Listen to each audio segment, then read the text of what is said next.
Amém, irmãos. Me arrumei, né? Finalmente. Vamos lá, boa noite a todos. Vamos dar início ao nosso culto, como disse a Carol, finalizando a nossa série de mensagens sobre o fruto do Espírito. E no final agora, né, das músicas, durante as ofertas, esse hino, Chuva de Bênçãos, eu fico sempre interessado em saber de onde a origem desses hinos. Por quem compôs esses hinos? Porque esses hinos, eles têm, literalmente, têm séculos. E eles têm sido cantados nas nossas igrejas, em diferentes denominações, e têm abençoado vidas, desde sempre. O autor desse hino chama-se Daniel Webster White. Desculpa a pronúncia aí, mas acho que é isso. Esse cidadão, ele foi um major do exército americano durante a Guerra Civil Americana. E ele acabou perdendo um braço durante a batalha. Foi para um hospital. E nesse hospital, ali na recuperação, ele ficou ali e queria alguma coisa para ler, queria alguma coisa para aprender. E tinha um Novo Testamento. Ele leu o Novo Testamento, o relato dele, e intelectualmente, ele entendeu o relato. Entendeu a mensagem bíblica, entendeu a mensagem do Evangelho, só que aceitar Jesus como Senhor e Salvador, não. Ele falou, não, entendi perfeitamente, mas não é a minha intenção. Só que aconteceu um fato. No mesmo hospital, havia um jovem que estava ali prestes a morrer. E ele foi chamado, foi visto lendo a Bíblia, e foi chamado para orar por aquele jovem, que de fato ele estava ali, prestes a morrer, né, ali.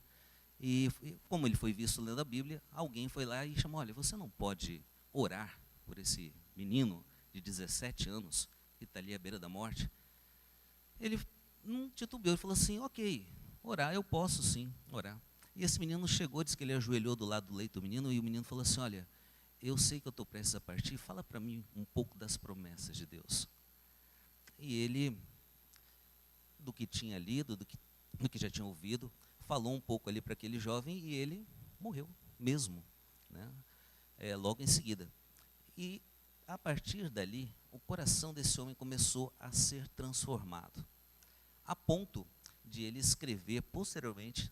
Ele saiu, terminou a guerra, mudou a situação, ele conheceu um evangelista chamado Moody, que é bem conhecido, né, daquele período, e acabou escrevendo cerca de 200 poesias, ingressou no ministério evangelístico, escreveu 200 poesias, sendo uma delas esse hino, Chuvas de Bênçãos, que até hoje está aí no cantor cristão de várias denominações, uma história muito bonita. Agora, interessante, esse moço não queria Jesus, não.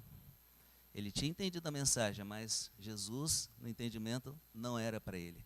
Só que a graça e a irresistibilidade do chamado da parte de Cristo, ninguém suporta.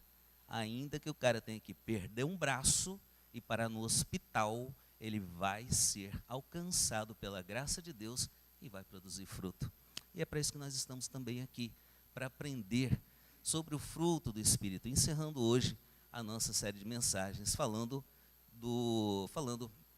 sobre temperança, ou também domínio próprio. Mas antes da gente começar a falar sobre as palavras, as Santas Escrituras, vamos orar como é do nosso comportamento. Vamos lá.